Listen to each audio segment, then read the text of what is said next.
Imagine o seguinte: você é o melhor do mundo. Não, melhor que isso. Você é o cara que faz o impossível parecer fácil. Em 2005, Ronaldinho Gaúcho não era só um jogador. Era um fenômeno global. 2 bolas de ouro, campeão da Champions, ídolo absoluto do Barcelona, da seleção brasileira e de qualquer criança que já chutou uma bola. Mas então, algo inexplicável aconteceu. Não foi uma lesão. Não foi a idade. Foi como se do dia para a noite ele simplesmente desistisse. E o pior, ninguém nunca soube o real motivo. Este não é mais um vídeo sobre o declínio de Ronaldinho. É uma investigação sobre um dos maiores mistérios do futebol moderno.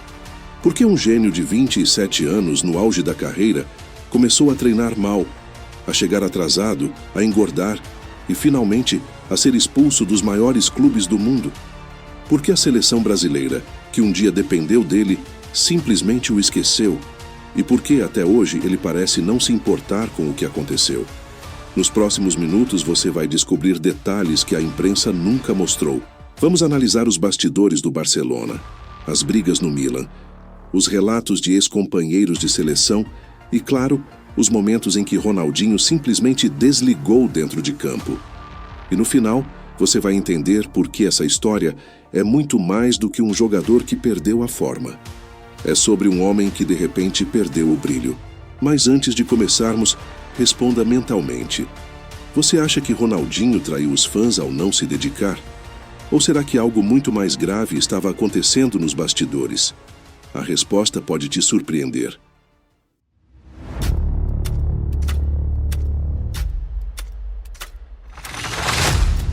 Tudo começou em 2006. Ronaldinho havia acabado de levar o Barcelona à glória na Champions League, com uma performance tão mágica que até os rivais aplaudiam de pé. Ele era intocável.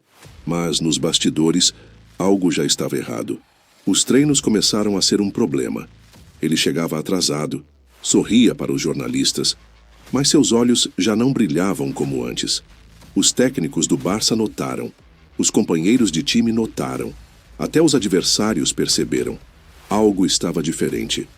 Mas antes disso, precisamos recuar alguns anos atrás. Em 2005 e 2006, Ronaldinho marcou 26 gols e deu 23 assistências em 45 jogos pelo Barça. Era o maestro. Criava, finalizava, defendia o mínimo necessário, mas compensava com genialidade. Treinadores como Frank Rijkaard o elogiavam pela alegria, mas já notavam sinais. Em entrevistas da época, ele dizia: "Jogo para me divertir, como na rua." Bonito, né? Mas e se essa mentalidade de diversão acima de tudo fosse o veneno lento? Fontes como o artigo do Medium de 2017 destacam que, mesmo no pico, sua inconsistência em jogos menores já aparecia: preguiça defensiva, falta de foco. No PSG, antes do Barça, ele brilhava esporadicamente, mas festas em Paris já o distraíam. Relatos de companheiros como JJ Okocha contam que ele chegava atrasado a treinos, priorizando noites longas. Mas no auge, isso era perdoado. Resultados mandavam. O que poucos sabem, em 2006, após a Copa do Mundo, onde o Brasil decepcionou, eliminação nas quartas, Ronaldinho começou a mostrar fadiga. Não física ainda, mas mental. Ele admitiu em biografias que a pressão pós-penta o esgotou. "Eu era jovem, queria viver", disse ele anos depois. Se você ama futebol, imagine perder um ídolo por escolhas evitáveis. Pense, quantos gênios caem assim? Maradona durou mais, Zidane também. Por que Ronaldinho não? Fique grudado porque revelações exclusivas vêm aí, baseadas em depoimentos reais de quem viveu aquilo. Avançando no pico. 2006 foi o Zenit. Champions contra o Chelsea? Ele destruiu. Mas analistas como os do Bleacher Report 2015 notam que, pós-título, sua forma oscilou. O Barça terminou segundo na La Liga 2006 e 2007 e Ronaldinho marcou menos, 21 gols em 49 jogos. Ainda bom, mas declínio sutil. Por quê? Aqui entra o pragmatismo. Dados da Wikipédia mostram lesões iniciais, como tendinite no joelho em 2007, que o tirou de 7 jogos. Mas era só isso? Não. Relatos do ESPN, 2011, falam de declínio claro no Flamengo, mas raízes no Barça. Companheiros como Deco revelaram em entrevistas que Ronaldinho amava a noite mais que o dia. Festas em Barcelona viraram lenda boates até amanhecer, mesmo em vésperas de jogos. Adriano Galliani, do Milan, contou em 2021. Ele e Ronaldo eram a preguiça em pessoa antes das partidas. Isso não é fofoca, é fato que minava a recuperação. Em janeiro de 2007, durante uma partida contra o Osasuna, Ronaldinho errou um pênalti de forma tão grotesca que até os torcedores do Camp Nou ficaram em silêncio. Não era só um erro, era um sinal. Nos meses seguintes, as coisas pioraram. Ele engordou, perdeu a explosão. E o mais chocante, parecia não ligar. Em uma entrevista à época, quando questionado sobre sua forma física, ele respondeu com um sorriso: "Estou bem, não se preocupem." Mas todos sabiam que não estava. O que poucos sabem é que, nesse mesmo período, Ronaldinho começou a frequentar festas em Barcelona como nunca antes. Não eram apenas comemorações, eram noites que duravam até o amanhecer, com pessoas que não faziam parte do seu círculo íntimo. Alguns dizem que foi nesse momento que ele conheceu indivíduos que o introduziram a um estilo de vida que anos depois seria apontado como um dos motivos de seu declínio. Mas isso é só a ponta do iceberg. O verdadeiro mistério começa aqui. Por que um jogador que tinha tudo para ser o maior da história começou a se autodestruir justamente quando estava no topo? Será que foi a fama, a pressão ou algo muito mais sombrio? E aqui vem a pergunta que vai te deixar intrigado.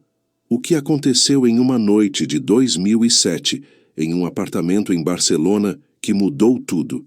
A resposta está no próximo capítulo, e ela vai te chocar.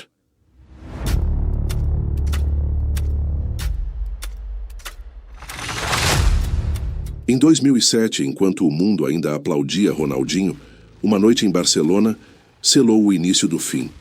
Não foi uma lesão, não foi um escândalo público, foi algo que poucos conhecem, mas que explicaria tudo o que veio depois.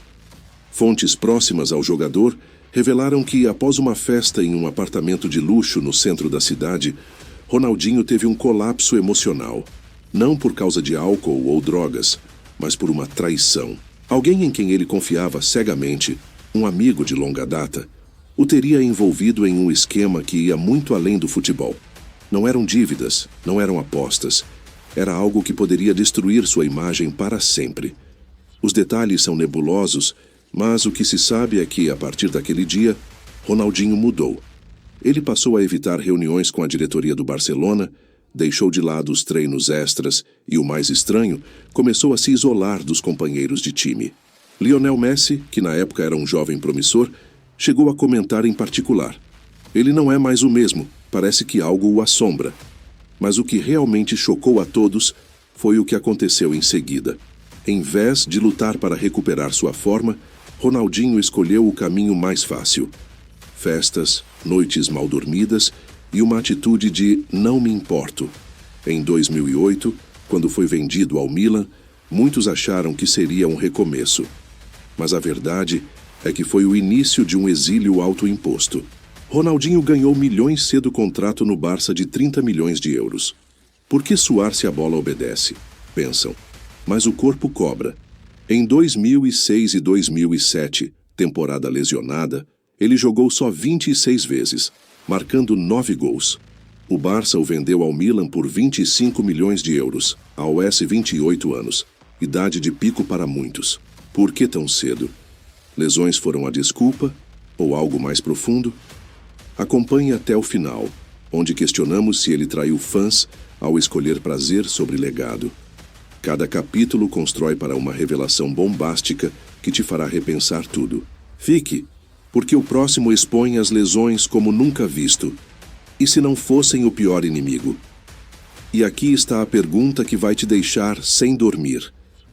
Por que, em vez de enfrentar seus demônios, Ronaldinho preferiu se afundar? A resposta está no próximo capítulo, e ela envolve uma confissão que ele nunca fez publicamente.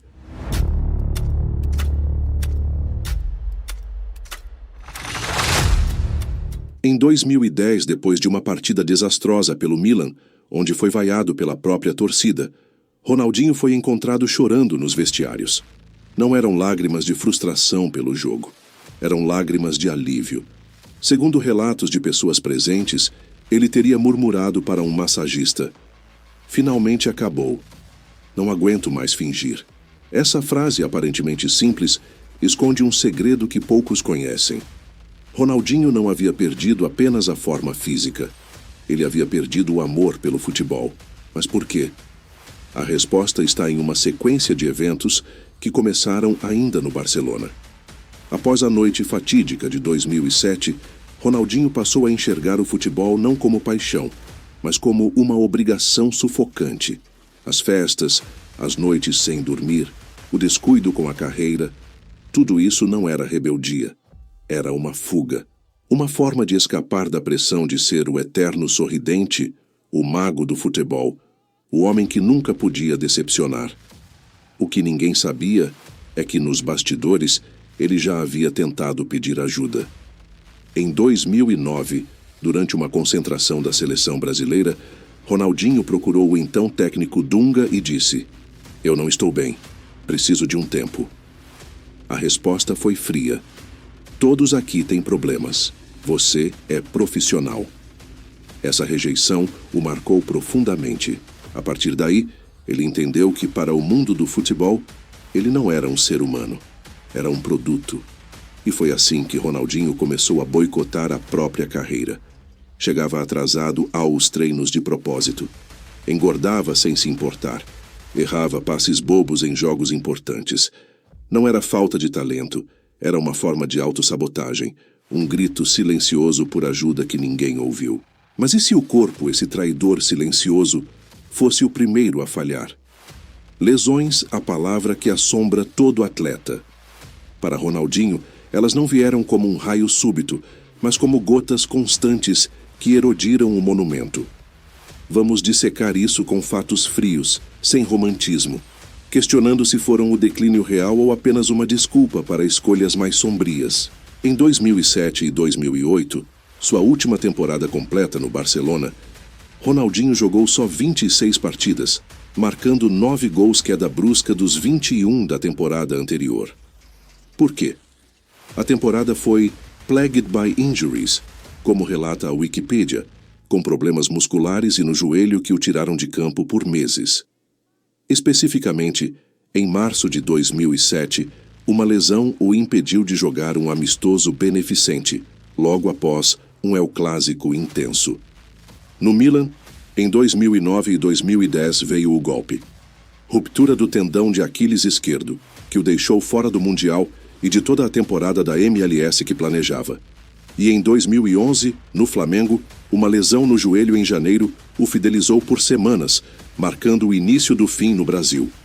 Queiroz ainda há fratura no pulso direito, de uma queda em treino que exigiu gesso e repouso. Lesões como essas reduzem mobilidade. O drible mágico depende de explosão. E Ronaldinho perdia isso aos poucos.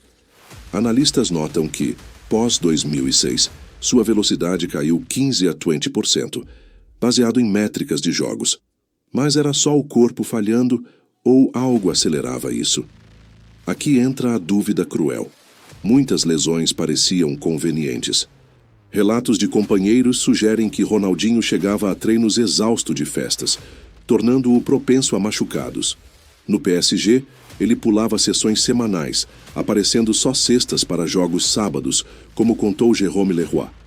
Ele vinha de óculos escuros, trocava roupa e ia dormir na maca de massagem. No Barcelona, rumores de chegar bêbado a treinos circulavam, minando recuperação. Adriano Galliani, do Milan, o chamou de o auge da preguiça antes de jogos. Lesões musculares comuns em atletas sem repouso adequado explodiam nisso. Um artigo no Medium destaca: sua preguiça característica no campo, falta de consciência defensiva e descuido óbvio agravavam riscos. Pragmático. Sem disciplina, o corpo quebra mais rápido. Ronaldinho não seguia dietas rígidas como Cristiano. Comia o que queria, como notado por Galliani sobre Ronaldo, mas similar. Resultado: Declínio precoce. No Flamengo, muita vida noturna e álcool, como disse um ex-companheiro, o tornavam inconsistente. Ele até tinha uma cláusula de boate no contrato, permitindo 2 festas por semana. Isso não é lesão pura, é autossabotagem. Um vídeo no YouTube explora. Festas o impediram de superar Messi e Cristiano. Questionamos: traiu fãs ao não priorizar saúde? Lesões foram reais, mas amplificadas por vícios. No Milan, noites excessivas levaram à queda, enviando-o de volta ao Brasil em desgraça. Legado? Comparado a George Best por potencial desperdiçado. Se ele se cuidasse, imagine mais Ballons d'Or. Esses fatos te fazem pensar. E se as lesões fossem só a superfície? Mas aqui vem a pergunta que vai te deixar paralisado. Se Ronaldinho não amava mais o futebol, por que ele não se aposentou? Por que continuou jogando, mesmo sabendo que era uma sombra do que já foi? A resposta está no último capítulo, e ela vai te mostrar um lado de Ronaldinho que você nunca imaginou.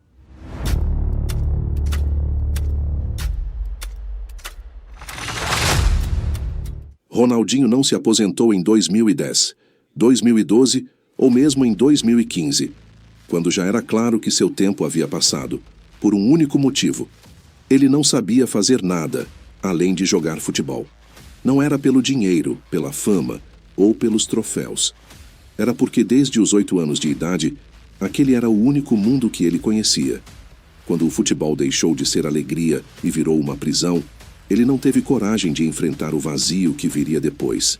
Então, preferiu se arrastar pelos gramados mesmo humilhado, mesmo criticado, mesmo sabendo que nunca mais seria o mesmo. Em 2018, em uma entrevista rara para um documentário brasileiro, ele finalmente admitiu: eu tinha medo. Medo de sumir. Medo de ser esquecido. Esse medo o levou a aceitar contratos em times pequenos, a participar de jogos exibição pelo mundo, a sorrir para as câmeras mesmo quando por dentro estava destruído. Era como se, ao parar, ele deixasse de existir. Mas o que poucos entendem é que Ronaldinho não traiu os fãs. Ele traiu a si mesmo. Traiu o menino que sonhava em ser feliz apenas com uma bola nos pés. Traiu o jovem que encantou o mundo com seu sorriso. E, acima de tudo, traiu a chance de reinventar sua vida antes que fosse tarde demais. Hoje, quando olhamos para trás, fica a pergunta: será que valeu a pena? Valeu a pena trocar a glória eterna por anos de declínio público? Valeu a pena sacrificar a saúde, a dignidade e o legado em nome de um medo que, no fundo, todos nós temos? O medo de não sermos suficientes fora do que nos define? Ronaldinho Gaúcho não foi vítima das festas, dos vícios ou da preguiça. Ele foi vítima de um sistema que transformou seu dom em uma armadilha. E no final das contas, sua maior tragédia não foi ter caído. Foi não ter tido coragem de se levantar de outra forma. Esta não é apenas a história de um jogador que perdeu seu talento. É a história de um homem que, em meio a risadas, dribles e troféus, perdeu a si mesmo. E a lição que fica é cruel. Às vezes o mundo não quer que você seja feliz. Ele só quer que você seja inquebrável. Se você pudesse escolher entre ser lembrado como um Deus que caiu ou como um mortal que encontrou paz, o que você escolheria? Hoje, Ronaldinho não está mais nos gramados, mas também não sumiu. Ele aparece em eventos, faz campanhas publicitárias e de vez em quando dá umas canetinhas empeladas com amigos. Parece feliz, ou pelo menos tenta parecer. Mas a pergunta que fica é: será que ele finalmente encontrou paz? Ou ainda carrega o peso de ter sido um Deus que caiu? Nos últimos anos, ele tem falado abertamente sobre saúde mental, um tema que, na época do seu auge, era tabu no futebol. Em uma live recente, ele soltou uma frase que resume tudo: as pessoas acham que eu era feliz porque sorria, mas ninguém pergunta se o sorriso era verdadeiro. Essa confissão não é só sobre ele, é sobre todos nós, que um dia já usamos uma máscara para esconder o que realmente sentíamos. Você acha que Ronaldinho traiu seu talento ou foi traído pelo sistema do futebol? Deixe a sua opinião aqui embaixo. E não se esqueça de se inscrever no canal e deixar o teu gostei, um forte abraço e fica com Deus. Shalom.